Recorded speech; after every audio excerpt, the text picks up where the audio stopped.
В Узбекистане венчурные фонды привлекли уже более 100 миллионов долларов.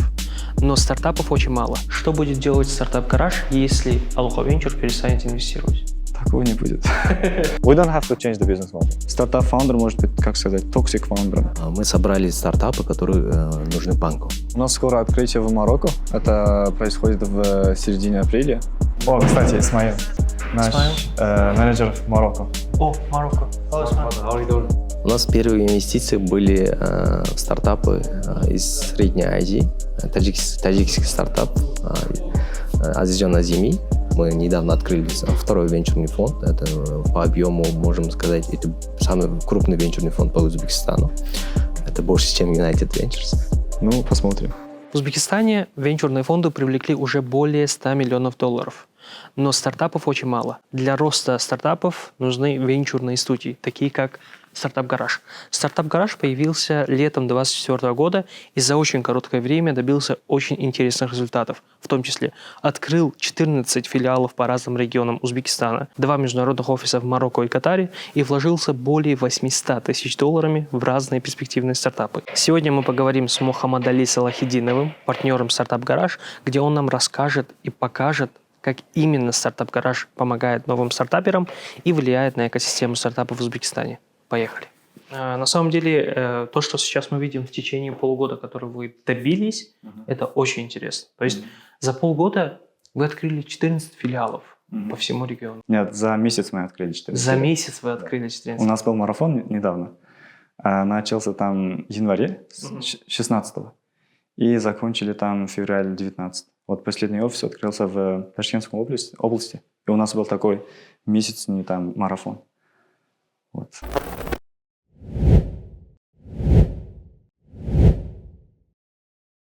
Получается, за месяц вы решили открыть в 14 регионах, 2 офиса в Катаре и Марокко. Да. И 800 тысяч долларов вы вложили, получается, в стартап. В своих стартапах. В свой перспективный стартап. На данный момент сколько у вас резидентов? Резидентов? В Ташкенте 72 или 73, по-моему. 73.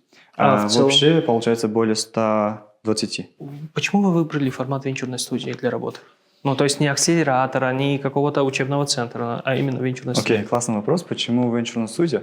Чтобы создать акселерацию, нам надо иметь, как сказать, стартап-пул. Если у нас много стартапов в Узбекистане, и потом они переходят на стадию там акселерацию. Если у нас нет стартапов, зачем там создать акселерационный центр, да? Вот. Вы тоже знаете, что у нас в рынке, там, в венчурной инвестиции очень много денег, но нет стартапов, чтобы дать инвестицию. Вот. И мы с нашим партнером Aloha Ventures решили там открыть гараж, потому что они открылись, по-моему, 22 года, и до 25-го смогли инвестицию дать там 30 стартапов. Это очень-очень мало. Потому что за 3 года можно было инвестировать там много стартапов. Но есть проблемы. Нет много стартапов. И поэтому создали именно инкубационный центр, чтобы, как сказать, manufacturing more стартапов, и потом пройти там через акселерационную программу и дальше. Получается, как вы смогли именно с Aloha Venture работать? То есть на рынке много фондов. На тот момент, когда вы открывались, было много. Узхард фонд, USVC фонд, получается, много других разных фондов. Почему Aloha Venture? Ну, это, как сказать, очевидно, потому что Aloha тогда был самым большим фондом и самый активный фонд. И сейчас рынке. Сейчас тоже самый активный фонд. И вот, они смогли, как сказать, how to say, they saw this like problems, pressing problems. Там важные проблемы в рынке. Вот, и поэтому со стороны Aloha Ventures тоже был интерес к этому проекту. Поэтому так получилось быстро. Что будет делать стартап-гараж, если Aloha Venture перестанет инвестировать? Перестанет? Да. Не знаю, это... Есть probability. Это может получиться там в будущем, через лет 5 или 10. Сейчас, если... Такого не будет. Ну, допустим, грубо говоря, Aloha Venture перестала инвестировать в стартап-гараж. Окей. Aloha Venture, они дали нам инвестицию, и это нам хватит до 2 или 3 года. И гараж максимум старается, чтобы, как сказать, убрать эту dependency. Потому что если мы хотим там развиваться и идти дальше, нам надо, как сказать, бороться soldier. То есть, получается, вы имеете в виду, что чтобы вы достигли самостоятельности? Да. Какие у вас сейчас первые результаты? Вы полгода уже работаете. Какие стартапы уже у вас есть? Окей. Уже вот один из стартапов, я именно не буду раскрыть, потому что еще Alaka Ventures, они не объявили в своем этом социальном сети. Которые уже есть, которые уже открыты? Уже открытие. Ну, есть компания, как Ойгул, например, это тоже наш резидент, они получили там $100 тысяч в формате град. Нет, в President Tech Award есть Edutism, это CRM-система для учебных центров. Они получили $30 тысяч. Это все получилось после того, как они там присоединились к нам, гараж, стали резидентами. Что именно дал гараж им, что они смогли выиграть? Менторство, как надо правильно, как сказать, презентовать свои идеи в таких там площадках. Вот. Угу. То есть, получается, сейчас сколько суммарно получается стартапов на данный момент? Общие Которые добились каких-то результатов?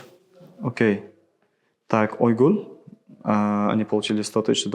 Вот недавно один из стартапов получил инвестицию в размере $200 тысяч на оценке там 1,5 миллиона, по-моему.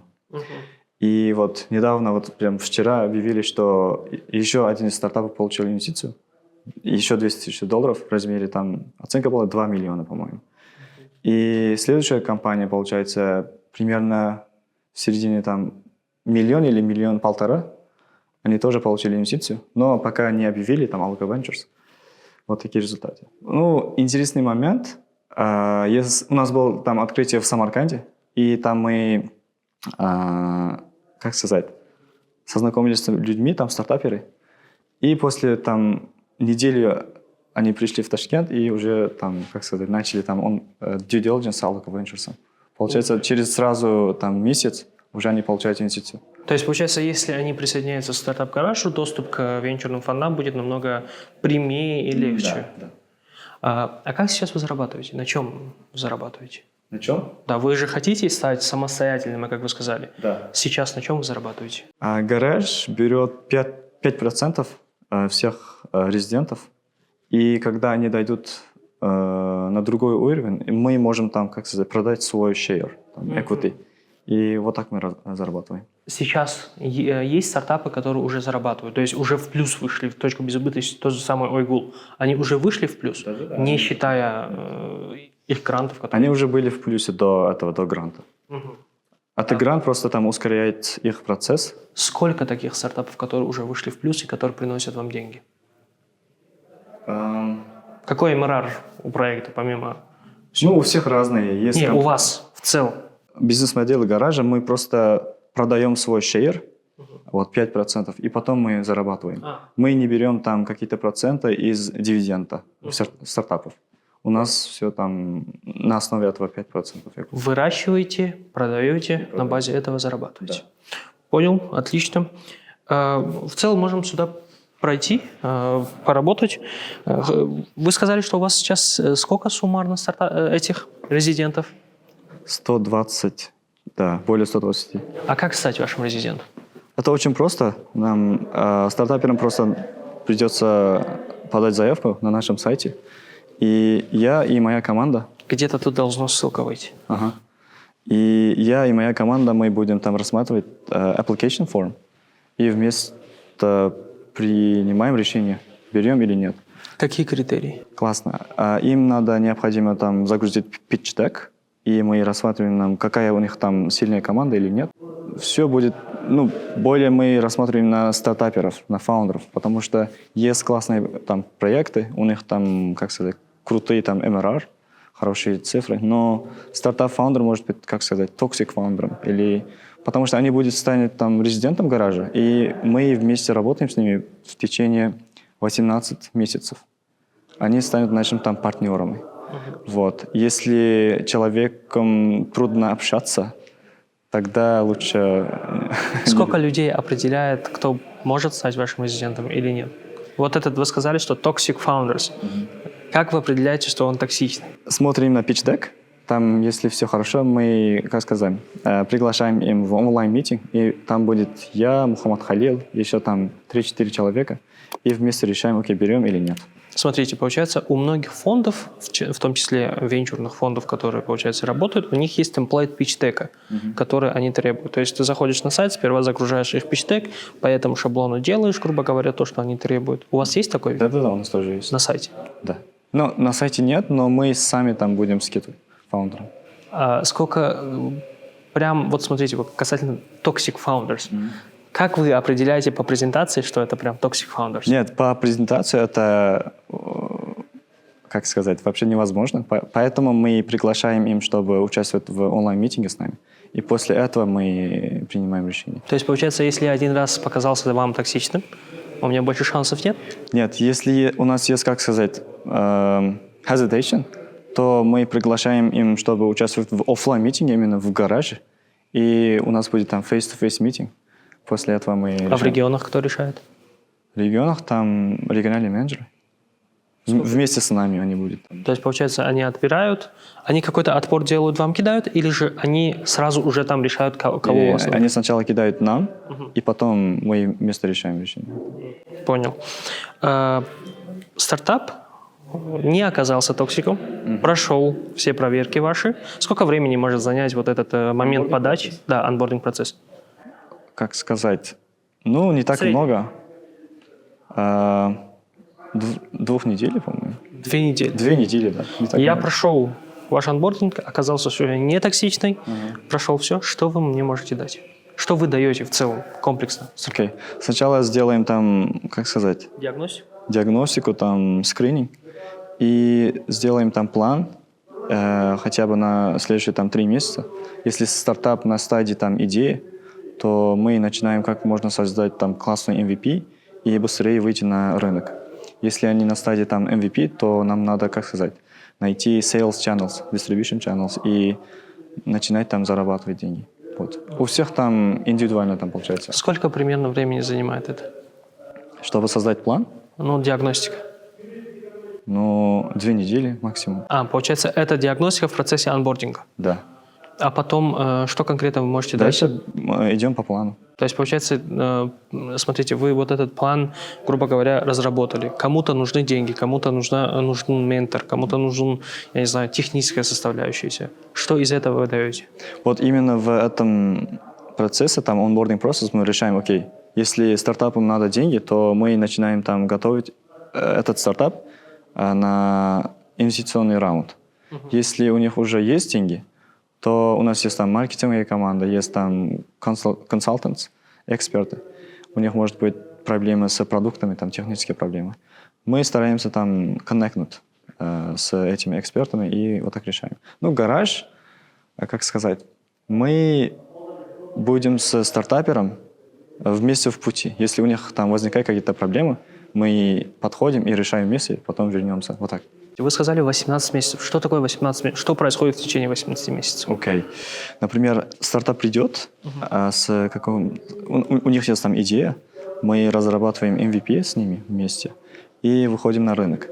Если у них это не получается, то нам надо сделать pivot с ними. В течение, вот наш план, в течение 18 месяцев мы хоть, как сказать, трудно. Да, без проблем. We want so that startup will be, как сказать, stable business. Ага, окей, устойчивый. Устойчивый, да. То есть, смотрите, у вас программа, когда поступил, вот 2 недели, получается, стартап прошел анбординг, после этого у вас 18-недельная программа. Это 4-месячная? 18 месяцев – это не неделя. 18 месяцев. Полтора это года. 1,5 года. Да, 1,5 года. Хорошо, завершил программу. Что дальше? В течение 18 месяцев гараж планирует там продать свой 5%, потому что мы верим на то, что уже в течение месяцев 6 или 10 стартап уже станет там стабильным бизнесом. Кому продать? Венчурным фондам, там, большим корпорациям, кому интересно, мы будем продать. Когда вы делаете, грубо говоря, вот у вас же какое-то соглашение со стартапом будет, Конечно. есть ли конфликт интересов? Например, стартап, фаундер не хочет, чтобы вы продали, грубо говоря, тот же самый объем инвестиций конкретно какому-то венчурному фонду, потому что у них там отношения... Конечно, это мы решаем вместе с фаундером, потому что я тоже сам стартап-фаундер. Я тоже не хочу, чтобы там рандомный человек был part of my board member. И мы с ними там поговорим и говорим, что мы их, как сказать, планируем продать свой процент на этот венчурный фонд или на эту корпорацию. Вы согласны? Если они согласны, то окей. Если нет, то они остаются потом. То есть в течение 18 месяцев вы выводите стартапы на какой-то уровень устойчивости, то есть они уже зарабатывают, у них есть уже какая-то оценка. Кто дает оценку стартапу? Кто, вот, например, рыночную оценку, какую-то независимую оценку дает? Вы даете, ваши партнеры? У нас есть там отдельная команда, там есть Мухаммад Халиль и другие эксперты. Они знают, как там венчурные фонды, там оценка работает, и они будут дать оценку на стартап. Окей.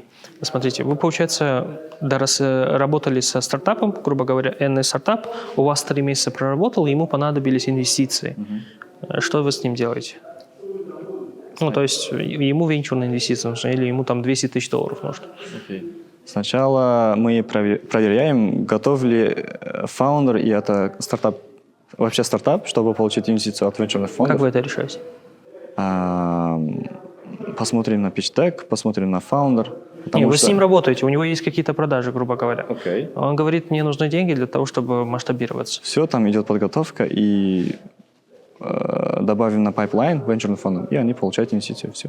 Каким венчурным фондом? Alaka Ventures, ну, все венчурные фонды в Узбекистане. Есть IT Park Ventures, вот недавно открыли United Ventures. У нас есть подкасты с Alaka Venture и United Ventures. Надеюсь, что мы с другими тоже скоро снимем. Поэтому по ссылке ниже или где-то тут сейчас появится. Можете посмотреть.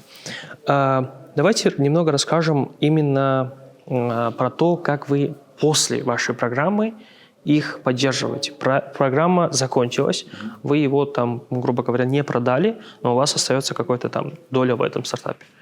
Как вы с ними дальше работаете? Вы не смогли продать, грубо говоря. Что в этом Не случае? смогли продать, да? Да. Ну, мы будем идти дальше с ними. У нас есть договор, и стартапы там может обращаться к нам, чтобы получить advisor sessions и получить там, как будет advisorship? После того, менторство. Ну, скорее всего, в течение 18 месяцев стартап уже, мы верим, что они будут достигнуть до какого-то уровня, и у них будет там стабильный бизнес. И дальше нам, как сказать, they don't need our help. They will be stable business. Окей, больше не нуждаются в вашей помощи. Нет. У каких сфер меньше шансов попасть к вам на акселерацию или в целом резидентство? Таких критерий у нас нет, но если стартап, например, в сфере блокчейна или там криптовалют, то это, как сказать, пока нам не интересно. Почему? Потому что regulations в Узбекистане, пока они не готовы, чтобы там создать такой стартап и идти на другой уровень. У вас есть какие-то приоритизации этих ниш? Например, мы там рассматриваем финтех больше. Нет, таких нет. Давайте мы сделаем следующее. Мы сейчас покажем офис, что у вас тут происходит. У вас на самом деле очень довольно-таки интересное здание. Мы сейчас прошлись по всему этому. Это целый лабиринт. Мы сейчас пройдемся по некоторым местам, посмотрим там, что в целом стартапы могут здесь сделать, а потом немного поговорим о программе Founder School. Что вы даете фаундерам? Пошли? В какой салон начнем? С кухни. С кухни начнем. С Рамадана, да? С Рамадана. Это наша кухня. Вот. Все у нас есть, там газ плита, холодильник. И если идем дальше,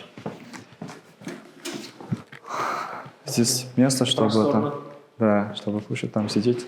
А сейчас сколько людей там прям в офисе сидят, работают?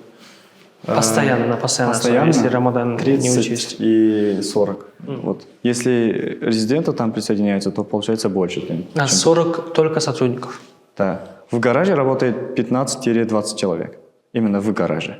Это staff members. Как это 15-20? Вы как партнер? Да, партнер. Там есть у нас маркетинговая команда. Еще есть там managers. Вот так. Staff members у нас получается 15-20 человек. А, получается, с резидентами где-то в целом... Сколько людей вообще могут вмешаться комфортно? Сюда? не знаю, около 100 или больше. Получается, вы можете сколько резидентов взять сюда, на этот филиал? Если в команде там минимум 3 человека, получается 20-25 резидентов. Сколько человек, ну то есть комфортно, одна команда из скольких человек может себя здесь почувствовать комфортно? Если, например, моя команда, у меня стартап, у нас 10 человек, или 7, или 10 человек. Окей, если таких, получается 5-10. 5-10. Команда может там вмещаться сюда в гараж. Не, ну то есть у вас есть там кабинеты, мы сейчас посмотрим Да-да-да, по кабинетам, конечно, у вас довольно давайте такие маленькие. Это... Один из кабинетов для там 9 человек, там 10 человек. это для 10. Да, 10, да. Отлично. Дальше у нас есть... Это пустые кабинеты или уже заняты? Пустые. То есть если резидент... Ребят, тут ждут вас, приходите. Вот. Для ваших детей. Комната для детей. Тут игрушки будут? Будут скоро. Вы можете в целом со своими детьми прийти. Интересно. Куда дальше? Дальше на 2-й этаж. Это у нас подвал. Там скоро будет сервер-хаус. У вас довольно-таки интересный интерьер. Это еще другая комната. Здесь у нас сидит там sales-команда. Это ваша команда своя? Нет, sales-команда нашего резидента. Получается, эта комната в целом для партнеров? Да, для партнеров. Партнеры — это люди, которые там работают closely with startup residents, стартап-гаража. Это что значит? То есть тесно со стартапом? Если у стартапов там возникают какие-то проблемы, они сначала выходят к нам, они пишут там партнеров. Сколько партнеров есть? Пока 4 партнеров у нас. Вот. Я, Амирбек и там еще 2 люди. Чем вы занимаетесь? Ну, то есть вы стартапам помогаете? Да, помогаем. Как? Вот, например, стартапам надо инвестиции, они там пишут нам, говорят, что им надо инвестиции. Мы сначала готовим к этому. Как кураторы? Да, как кураторы, как менторы, стартап-коуч. Стартап-коуч. Окей. Интересно, на самом деле, то, что такая архитектура, иерархия собранная. Дальше куда идем? Дальше идем в конференц-холл. У нас сейчас проходит тренинг для regional managers. Они пришли из там Самарканда, Кашкадари, из всех там регионов Узбекистана. Вот. То есть, получается, здесь у вас часа проходит? Да, тренинг. Часа проходит? Ну, не, я имею в виду, что сбор. Да, часто там 2 или 3 раза в каждый месяц. Понял. Хорошо. Мешать не будем? Вот у нас комната, здесь сидит команда. Это менеджмент команда. Здравствуйте. Ну да. Ассаламу алейкум. Как сказать, О, кстати, Исмаил. Наш менеджер в Марокко. О, Morocco. Hello, Ismail. How are you doing? Good. You can speak only English or Russian? No, I don't speak Russian. I speak English and Arabic and French. Ух ты. We speak only Russian, Tajik. Uzbek no. Uzbek. Little bit. So. Where are you from? Tajikistan. Tajikistan. Nice to meet you. brother. You're from Morocco? Yes, Morocco. Ух ты. They want to go to Morocco. Will you... Startup garage. Startup garage. Yes, they will open. You're working in startup with startups? Yes, in I Morocco? work with startups here. We have a startup in Morocco. Ух ты. Yes. He's a founder himself. Он сам основатель стартапа в Марокко. Okay. Which startup? This startup called Sporma. It's a mobile application for booking sport activities. Like you can book football fields, gym subscription, paddle. In sport you can book like it from on our- Fit. Like OnFit. Like OnFit, but our app has more features. Like we have social media communities. Like Strava. Yeah? We have like Strava Yeah. and OneFit together. Okay. Why you want to open a startup garage in Morocco? Because we want to local startups. There is the ecosystem in Morocco needs startup garage. In Morocco, more startup. Yes, many startups. Every year, many startups created, but mostly they fail because of the lack of mentorship and coaching, also funding. In Morocco, but like startup garage, not No have acceleration programs in acceleration Morocco. program? There is acceleration programs, Incubation but centers. incubation startups, yeah. But if like they are expensive for the beginners, and the others who are free, it's really hard to get in. The competitors really. Why startup Why garage? are you Why joining you our are, team? no, you Y Combinator or programs? I meet first of all I meet Muhammad Khalil. Uh-huh. He is the founder of Startup Garage, and Where? I meet him in Turkey. Uh-huh. Turkey. Yes, he's a really amazing guy. He's great. Muhadib. I How know him old are you? before he created Startup Garage. How old are you? I'm 22. 22. Yes. And you? Cool. 26. 22? 23? 3. Yeah. Oh, it's 20 years. Yeah, but it's amazing. In Morocco, Startup Garage, and from Uzbekistan. You worked with- No, it's my you know? first time in. First visit in Uzbekistan. Yes, my first time visit. Also working in Uzbek Central Asia. company. Yeah. You before meet with Muhammad Khalil, you know Central Asia or Tajikistan, Yes, Uzbekistan? I know about Uzbekistan. It's an historical country.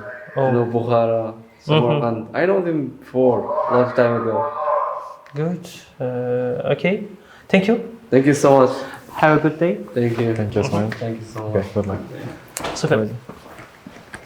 Круто. Это очень... мой английский даже... я на английском заговорил осторожно. Вот. Так. Еще одна комната. Здесь сидит Мухаммад Халиль. Ага. Там принимает стартаперов. У вас еще какие-то эти... как называется? Achievements. Это нам дали Swift Launch. Launch. Да. Ага, For Stanley. partnership. Стефан Ли. Стефан Ли, да. Ага. Вот. Вы с ними уже проводили какие-то мероприятия? Да, в прошлом году у нас был Demo Day. Угу. Это было в августе, по-моему. Со стартап с Пиза Питчем. Нет, с этим, с А, Swift то Launch. есть Swift Launch, одна из организаций, тоже акселерацией занимается. Акселерация, Инкубационный инкубация. центр был. Инкубационный центр. Это Ташакурнама, ТМ. Это РТМ, Ташакуртнума. А, кстати, у нас был такой, как сказать, Кейс. интересная история. Наш первый офис был в Фергане, Первый офис стартап-гаража. стартап-гаража. Это был До Фер- июля. или- До этого марафона. Он открылся в сентябре, по-моему. RTM-центр. 24. Да, Получается, это было в сентябре. в сентябре. Да. После июля. После открытия гаража здесь, в Ташкенте. Это наш Мгм. первый офис Круто. региона. Не. Неплохо. О, окей. Вот еще есть GCI. DCI Да. это... Это Junior Chamber International. They connect, how to say, 120 countries. Они помогают там молодых предпринимателей, чтобы выйти на международный, как сказать, рынок. Идем Идем дальше. здесь. Здесь сидит Magic Bot. Magic Board. Magic Box. И маркетинг тим.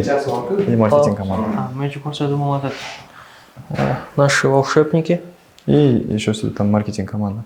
Нур Мухаммад, head of marketing team. Приятно познакомиться. Вот, это наш второй этаж. Это комната для стартапов. Здесь можно тоже сидеть работать. Да, конечно. Вот. Здравствуйте. Metin Bey, he's from Turkey. С Турки? Yeah, he's an educational expert. Education expert. Expert. Они здесь что делают? То есть как Они тоже помогают менторшип? нам с EdTech стартапом. Понял. Thank you. Good luck. Круто. Другая комната. Это тоже пустая комната, Да, получается. это тоже пустая комната, это тоже для стартаперов. Ну, слушайте, довольно-таки просторно. То есть они друг друга видят здесь. Да, это еще другой кабинет. Неплохо. Ребят, вот вам место. Кстати, вы не берете за аренду. Нет, нет, Бесплатно. все бесплатно. Только 5%. Да. Мы сюда переезжаем.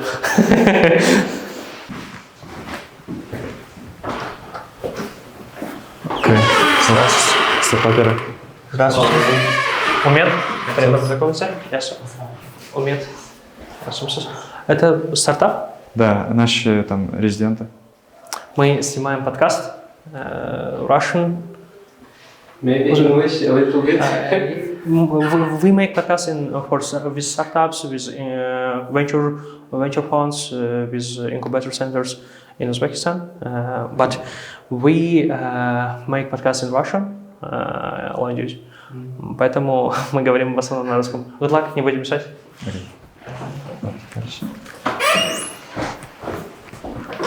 У меня ужасный английский. Вот вы говорите, что на русском не говорите. Я вот так на английском говорю, видите? Да. Ужасный английский. Это тоже, получается, комната для малых стартапов. Да, здесь сидит Равшан Ака.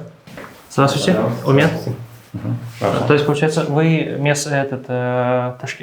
директор по ташкентскому филиалу. Да. При этом He speaks Russian. English, not Russian. English is better than Russian for me. Вы говорите по-русски? Нет, he speaks English. I can, but my English is better than Russian, that's why. Окей, понял. Ну, вы русский понимаете, получается. Да. В целом, приятно с вами познакомиться. Равшан, Умен. Что, будем дальше снимать? Удачи. Все. Мне кажется, что если я буду приходить в стартап-гараж пару недель, я на английском буду говорить. Да. Я как раз, кстати, узбекский еще изучаю. Поэтому и Реально? так, и так. Да, у меня даже в этом рюкзаке постоянно со мной разговорник. Я постоянно изучаю какие-то там слова. У вас, получается, как называется, есть основная программа акселерации. Что-то... получается... Инкубация плюс акселерация. Есть инкубационно-акселерационная программа после процесса онбординга. Вы недавно запустили проект Foundation Schools. Founders School. Школа Founder Schools. Да. Это школа основателей. Зачем? Это получилось после мы открыли там 14 филиалов в регионах. Поняли, что проблема не со стартапами, а проблема с фаундерами.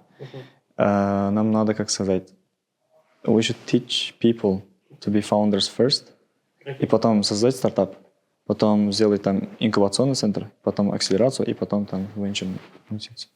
Что конкретно дает? Вы сказали, что вы хотите из людей сделать фаундеров. Ну, то есть в целом из участников получается делать хороших, качественных фаундеров.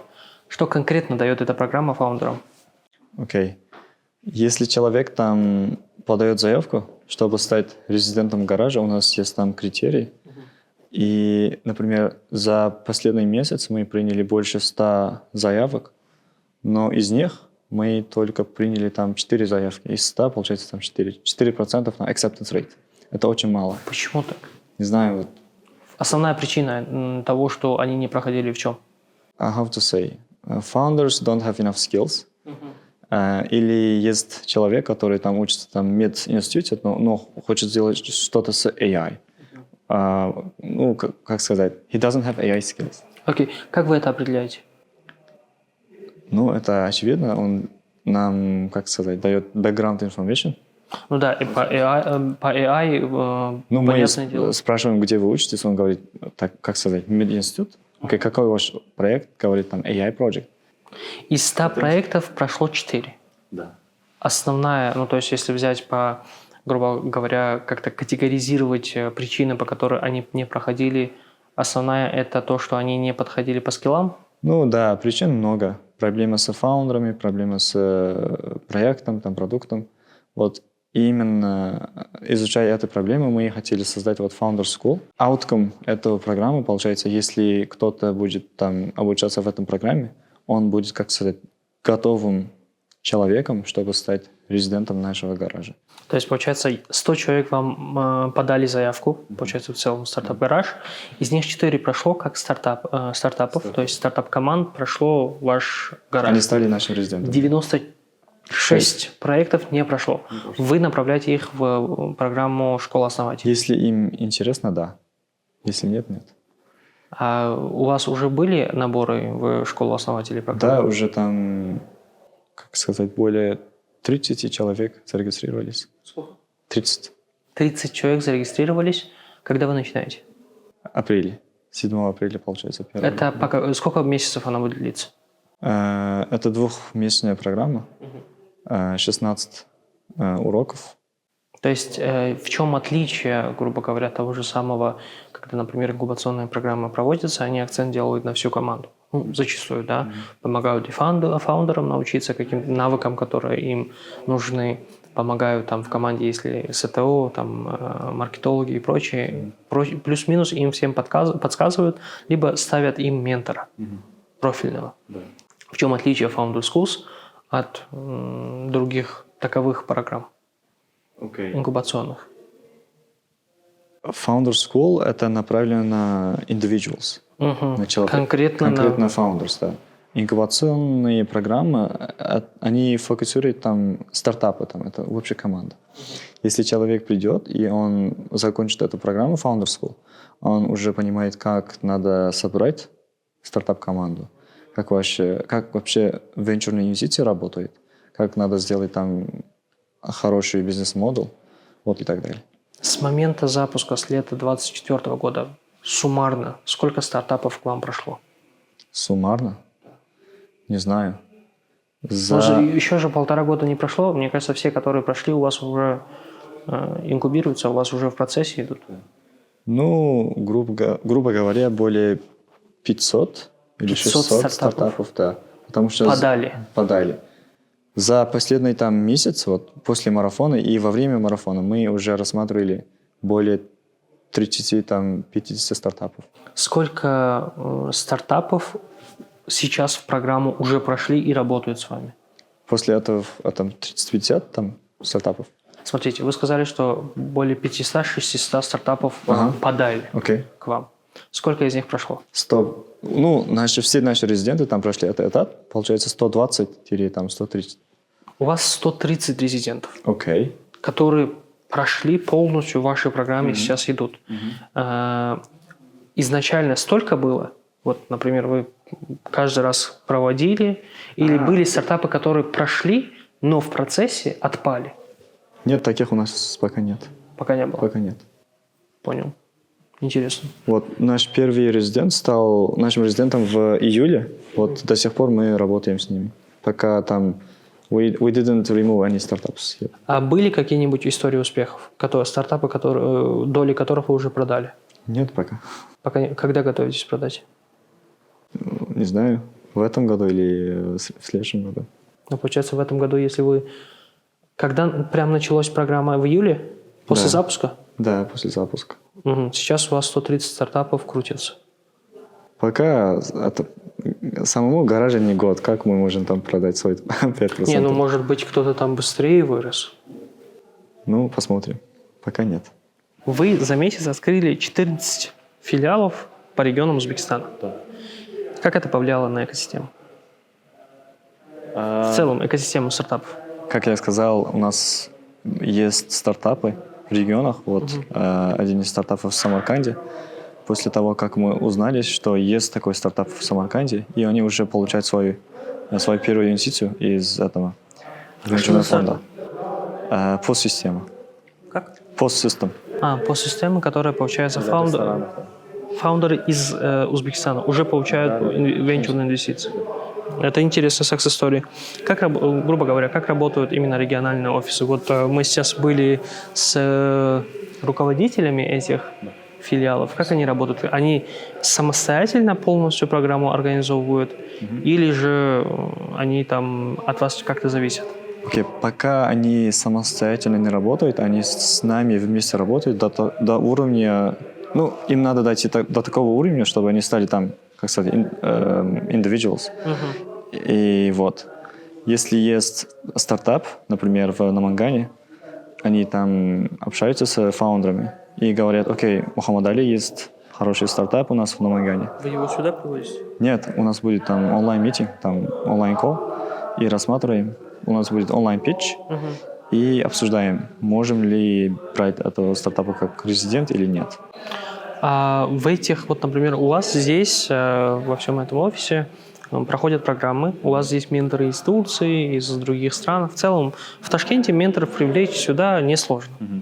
А как в регионах это происходит? Это все будет удаленно. То есть, получается, если я, грубо говоря, в Намангане подал на вашу программу, прошел, я полностью программу удаленно прохожу? Да. Понял. А там офисы, получается, это некие представительства, которые просто принимают эту заявку, и все. Они тоже будут работать с стартаперами. Если им надо, как сказать, our help, это будет удаленно, это будет онлайн. Понял. Из 120, 130, конкретно какая цифра? Ну, конкретно, не знаю, там 120 или 130. 120 или 130 стартапов, которые у вас прошли, сколько процентов из регионов, кроме Ташкента, если убрать Ташкент? Окей. Более 50. Более 50 получается. Один из них по регионам уже получает инвестиции? Или уже есть еще другие? Только один пока. Только один пока. Только один, да. Ну, в регионах у нас очень много талантов. Им надо просто, как сказать, we should bring them to the market. Yeah. Почему вы открыли в регионах? То есть вы Ташкент, почему в Ташкент не продолжили хотя бы год-два свою деятельность, потом вы пошли в регионах, вы сразу там открыли? Это там прям реальная поддержка или просто пиар-ход? Нет пиар-хода. Я сам тоже из региона. Мухаммад Халил тоже из региона. Он из Бухары, я из Намангана. Знаем, что в регионах у нас куча талантов. Им просто дать шанс, чтобы создать свой продукт. После того, как мы открыли там все филиалы, мы там посмотрим, у нас там классные результаты в регионах. Да, 50% это практически. Есть там школьные там, ученики там, 7-8 класса, они уже знают, как там писать код полностью, там full stack developers. Им надо просто показать, окей, you should be founder, not worker in a company, right? И они умеют. Вот именно поэтому создали Founder School.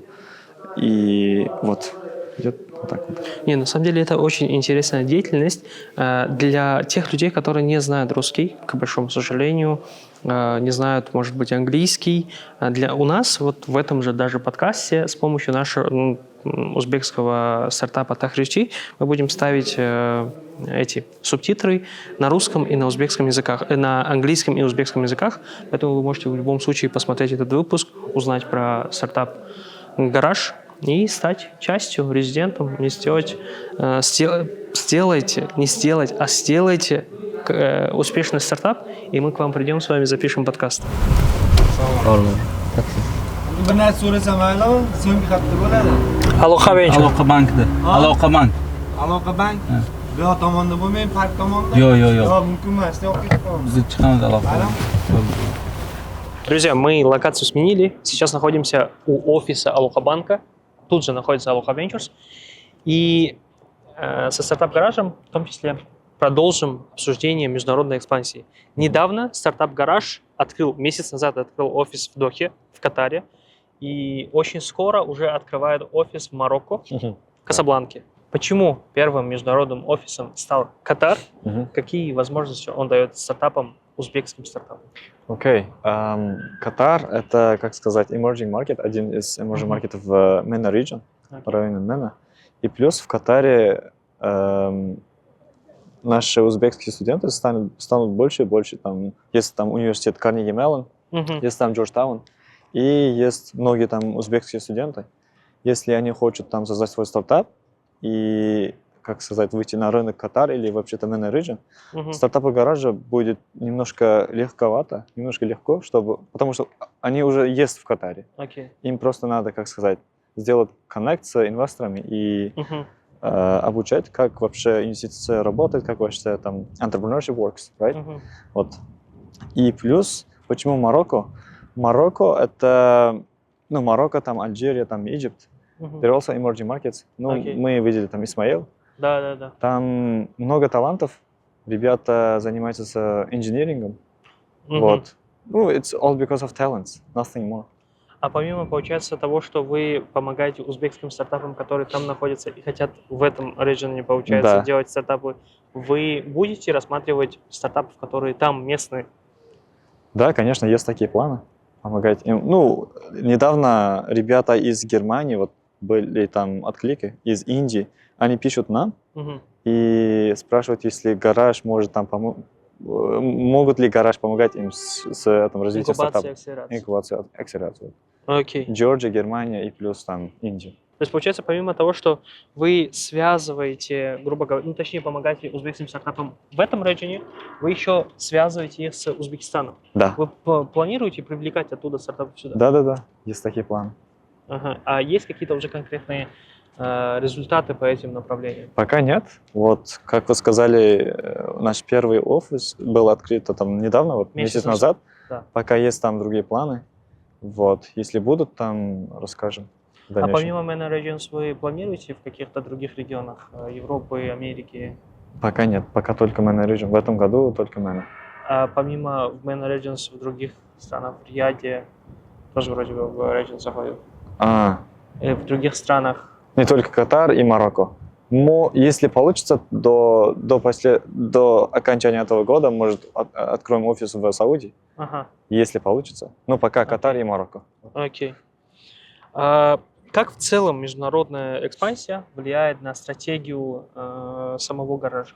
Самого гаража, я думаю, это не будет там влиять так много, потому что у нас classic business model, like incubation, acceleration. Но мы знаем, что даже в MENA Region тоже есть такая проблема. У них много денег, но у них тоже не хватает стартапов. Да. Стартапов и акселерационных инкубационных программ. Да, программ. Поэтому я не думаю, что после выхода на этот рынок нам, как сказать, we don't have to change the business model. It's all. Окей. Yeah. Не поменять его. Нет. Не рано ли выходить за границу, если потенциал самого Узбекистана по регионам не до конца реализован? О, классный вопрос. То есть вы еще в регионах совсем недавно Открыли сделали офис. челлендж, условно таки марафон, запустили, открыли по всем регионам месяца 2 назад? Да. Месяца 2 назад. Через месяц вы открыли офис в Дохе. То есть вы еще не до конца добили регионы, но уже выходит на международный этот. Окей. Не рановато? Нет, я сказал бы нет. Почему? Мы можем брать гараж как стартап. Гараж is also стартап. Да. И speed is important in startups. So, как я сказал, очень много талантов. Им просто, как сказать, найти инвесторы и там сделать connections. That's it. So what garage is doing is not very difficult. Окей. So yeah. Поэтому не рановато, надо быстрее там двигаться вперед. Я так понимаю, что гараж становится неким мостом между... Да, такая площадка, где вот инвесторы и там фаундеры могли там найти друг друга. Помимо Aloha Venture, вы планируете еще других инвесторов, как инвестиционных фондов привлечь как борд, который вы сейчас имеете с Aloha Venture? Окей. Как мембер, как член, получается. Нашего борта, да? Да. Думаю, есть такие планы, но у меня нет ответа на этот вопрос. Еще расскажу, это адрес к Мухаммаду Халилу, потому что он знает, как там, like, future vision of Startup Garage. В любом случае, мы попробуем на этот вопрос ответ получить, и в нашем телеграм-канале, ссылка в описании, оставить ответ. Если вам интересно будет, мы прям с ответом, сообщение с ответом, получается, ссылку поставим в целом. На самом деле, очень интересно то, что Startup Garage становится не только, становится площадкой, которая объединяет целый Узбекистан по всем регионам, который очень долго, получается, в Ташкенте очень все быстро развивается, в том числе и IT. К регионам чуть дальше доходит, долго доходит. Поэтому, мне кажется, очень важно, чтобы был какое-то соединяющее звено, которое помогает тем же самым стартаперам быстро выходить в регион, это как называется, привлекать инвестиции, выходить на MENA Region, и, соответственно, продавать, масштабироваться, расширяться. Это очень важно. Сейчас мы поговорим насчет того, как именно Aloha Venture работает с вами, что вас связывает с Aloha Venture. И то мы на самом деле продолжим не здесь. У нас тут довольно-таки интересная атмосфера. Здесь здание Aloha банка, Aloha Venture тоже здесь находится. Мы в центре, прям в центре города. Здесь даже интересный перформанс. В целом интересно, на самом деле, место находится. Это прям финансовый такой городок, где основные банки государственные все находятся здесь. Поэтому мы сейчас пойдем в офис Aloha Venture, поговорим насчет всего этого, а потом дальше обсудим дальнейшие планы и стартап-гаража, и как с ними связаться, как с ними обсудить и как с ними работать. Пошли. Мы учредители в стартап-гараже. Вначале мы, когда вы открылись в 2021 году, мы готовились к открытию венчурных фондов, потом с 2022 года мы начали первые инвестиции. Тогда вот первые инвестиции мы взяли с 5 секторов. Это финтех, AI, e-commerce, потому что e-commerce по Aloha банку был хороший там показатель. Мы искали стартап Smart Business, Cloud Tech. Мы собрали стартапы, которые нужны банку. Потихоньку мы начали инвестировать, и через 2-3 года увидели, что нет хороших стартапов. И мы поменяли стратегию, инвестиционную стратегию. Мы сейчас сектор агностик. Мы инвестируем в разные стартапы. И EdTech, MedTech, хороший стартап с хорошим показателем. У венчурного фонда срок жизни в среднем 10-12 лет. То есть первые 3 года он должен, первые 3-4 до 5 лет они должны сжигать деньги, то есть распределять все средства. И у нас вот, уже 2-3 года прошло. Мы начали с 22 года. Вот в 2025 году у нас будет... То есть с первого фонда мы уже закрываем сделки. То есть у нас еще есть средства, которые мы будем инвестировать. И все. И мы увидели, что на рынке не хватает хороших фаундеров. Мы с IT-парком начали акселерационные, там попробовали Alacatech Lab запускать инкубационные программы, но до акселерационных программ тоже мало стартапов. И дело не в школе, получается. Акселерация – это школа, а если вот инкубация, как гараж, стартап-гараж, это, можно сказать, садик. Мы начали с садика. Мы через гараж собираем лучших талантов, взращиваем. Из идеи мы продукты там попробуем хорошего там талантов собрать и дать больше там MVP. И после поэтапно будем инвестировать через Alka Ventures. Мы сейчас в 14 регионах Узбекистана, по всему Узбекистану. То есть мы поставили своих радаров, и по этому радару мы будем искать хороших стартапов. И потихоньку до 20 тысяч на стадии MVP, на стадии идей будем давать. Потом до 300 тысяч. Если у стартапы там хорошие показатели, больше до 1 миллиона коинвестировать с другими венчурными фондами или follow-on инвестиции. То есть гараж – это наш, можно сказать, pre-product, MVP, stage, pre-seed радар, venture arm, можно сказать. Venture arm Alka Ventures. И гараж до 5% он тоже у стартапа будет брать equity, то есть shares до 5%. И для венчура это хороший способ тоже искать лучших стартапов в регионе. Потом мы будем открывать свои филиалы за границей, Юго-Восточной Азии, МИНа, в США мы открыли. Будем открывать, мы сейчас с Silk Road Innovation Hub тоже общаемся. Мы лучших стартапов будем всех по программам с Draper можем поговорить, с другими хорошими там акселерационными. Alchemist можем поговорить. И лучших стартапов будем отправлять в США. Вот стратегия такова. Из локальных фаундеров сделать большие там компании на международном арене. И гараж нам помогает. То есть, получается, гараж стал некой воронкой. С одной стороны, это воронка, которая привлекает фаундеров в саму инкубационную программу, выращивает, а потом передает вам, и вы, получается, их поддерживаете, помогаете им масштабироваться и расширяться. С другой стороны, гараж становится мостом между континентами, регионами, для того, чтобы узбекские стартапы вышли на экспансию, условно-таки, в тем же MENA, Америку, Европу и прочие другие страны.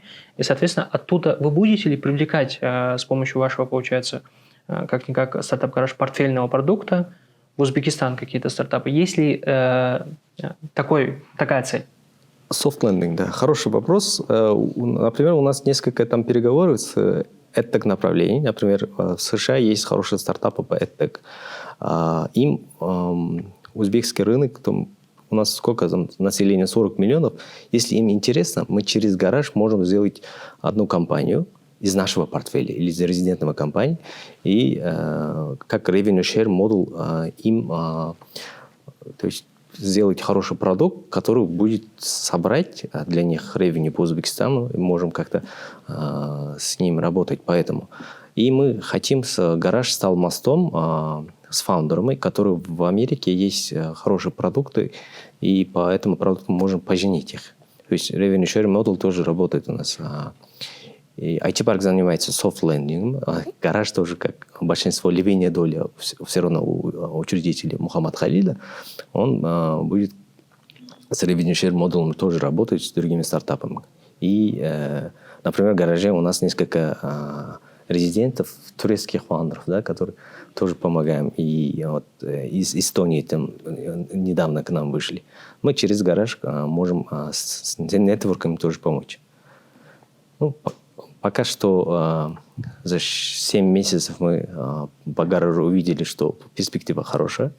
Мы им дали место, мы дали инфраструктуру. Они собрали больше 20 стартапов в первый квартал, потом второй квартал они начали расти, и гараж привлек больше 1 миллиона ангельских инвестиций. Это тоже хороший нетворк. В гараже будем во всех регионах собрать хороших ангельских инвесторов, и мы венчур будем лид-инвестором, они тоже как зайдут, ангельских инвесторов тоже. И будем искать разные направления, которые город может помочь университетам тоже. Можем сотрудничать с университетами, международными там компаниями. То есть перспектива большая, надо только работать. А на самом деле получается то, что стартап-гараж становится не только мостом, не только воронкой, но и целым хабом для того, чтобы объединить венчурных инвесторов, ангельских инвесторов, которые, получается, финансируют молодые стартапы, выводят их на уровень венчуров, а получается, с помощью Алоха Венчура вы помогаете им делать экспансии в разные другие регионы. Это все операционные расходы и расходы фаундеров покрываются венчуром. То есть венчур помогает гаражу, гараж будет потихоньку выпускать больше стартапов для воронки. Не только Алоха Венчурс, всему рынку. Помимо того, что получается стартап-гараж, ваш портфельный продукт в целом, вы управляющая... На английском будет это как Venture Studio Arm. We are Venture Arm of Alaka Bank. Venture Arm, они Venture Studio Arm of Alaka Ventures. Так на английском будет. Стартап-гараж уже берет 5%. До 5%. До 5%. То есть эти 5% не относятся к Алоха Венчуру. Это проценты, которые относятся только к гаражу. Да, гараж сам работает, потому что миноритарная доля у нас все равно больше 51% у фаундеров. То есть они тоже помогают своим стартапам через нетворкинг, через учебные программы, потому что никто не будет инвестировать на стадии идей. То есть гараж, он собирает все стартапы, которые они могут помочь по идейной стадии, и взращивать, готовить к венчурному фонду, готовить к ангельским инвестициям. И думаю, там больше упор мы будем все равно дать резидентам, которые смогут. Не все идеи попадутся в стартап-гараж. Мы из лучших фаундеров, которые смогут создать продукт, мы берем в резидентство. То есть гараж тоже делает отбор. Отлично, супер. На самом деле, для меня стало это, как называется, Алоха Венчурс открылся с новой стороны, потому что ранее я его изучал, смотрел как традиционный венчурный фонд. А сейчас я понимаю, что Алоха Венчур становится даже больше, чем некий фонд. Он создает целую экосистему того, что дорожная карта, которая, получается, стартап начинает где-то, как вы сказали, а потом садика, там, грубо говоря, начинает, а потом доходит до того же самого Америки, Мены или других регионов. У нас первые инвестиции были в стартапы из Средней Азии, таджикский стартап Азизжан Азими.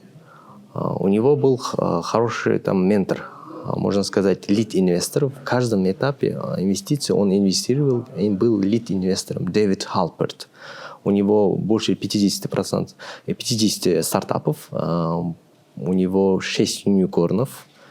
Он сказал, то есть, чтобы взращивать хороший продукт, ты должен поэтапно будет инвестировать в разные стартапы. И мы тоже делаем такой поэтапный стартап-воронку, который в каждом этапе будем инвестировать и соинвестировать с другими венчурными фондами. Мы себе помогаем. Как я сказал, мы вначале, когда открылись, мы не смогли хороших фаундеров найти.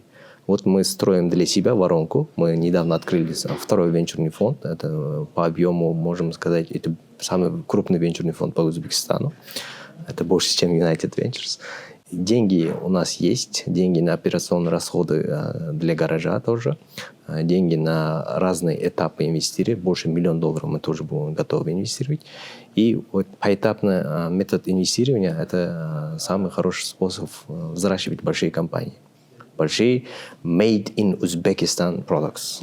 На самом деле, я сейчас, как называется, в рамках данного интервью хочется конкретно выделить часть, уже мы выделили часть стартап-гаражу, но очень хочется с вами провести конкретное интервью касательно деятельности Aloha Venture в более обширной секторе, если это возможно. Что думаете? Конечно, будем. Какие главные цели в 2025 году стартап-гараж преследует? Окей. У нас скоро открытие в Марокко. Это происходит в середине апреля. Мы участвуем в ивенте, там, международный ивент, там JITEX. Это, получается, самый крупнейший ивент именно для стартаперов и IT-предпринимателей. И после открытия Марокко у нас работа начинается. Как сказали, гараж это служит как мостом между Узбекистаном и регионом, это MENA region. И мы постепенно начинаем там, отправить наши свои стартапы туда, в Катар и в Марокко. И еще, как сказал, у нас есть планы, если получится, мы будем открыть офис в Саудии тоже. И максимально помогать нашим стартапам, региональным стартапам, чтобы начать работать над решениями для именно MENA region и вообще на глобал рынок. Отлично. На самом деле, друзья, мы сегодня узнали про огромный институт, который помогает молодым стартапам, которые не имеют практически вообще опыта, набрать огромный опыт, которые могут получить с помощью стартап-гаража огромное количество ресурсов и, соответственно, выйти на международный и мировой рынок. На конечном итоге мы резюмируем наш подкаст, наше интервью. И такой вопрос, последний вопрос. Какие советы дадите стартаперам, которые на данный момент думают, смотрят и хотят стать резидентом стартап-гаража? Если они хотят стать резидентом нашего стартап-гаража, то надо им учить, как надо приготовить там хороший питч-дек и собрать хорошую команду. И самое главное, идти по своим профессиям. Если я, например, AI-инженер, то мне надо заниматься AI-стартапами. Если я начинаю там работать на сфере MedTech, это уже нехорошо, потому что у меня domain experience нету в этом сфере. Вот, поэтому если у вас experience по каким-то там вертикалам, то занимайтесь стартапами именно в этом сфере. Вот. Это самое главное. Отлично. На самом деле, друзья, это очень важно, чтобы человек, который имеет какой-то профиль, занимался проектом. Мне кажется, больше доверия будет инвестора к тому, что человек добьется своей цели. В описании мы поставим ссылку на стартап-гараж, поставим ссылку на их требования к питчу и ссылку на шаблоны и инструкцию, как делать хороший питч от Y Combinator, который может вам помочь в прохождении критерий стартап-гаража. На этом у нас все. Спасибо большое. Спасибо тоже. До свидания. Почему Y Combinator? Почему не гараж? У нас тоже есть свой. Серьезно? Да, я же вам сказал. Ну, этот Y Combinator мы уберем. Уберем? Мы, Y Combinator не поставим. Это только стартап-гараж поставим.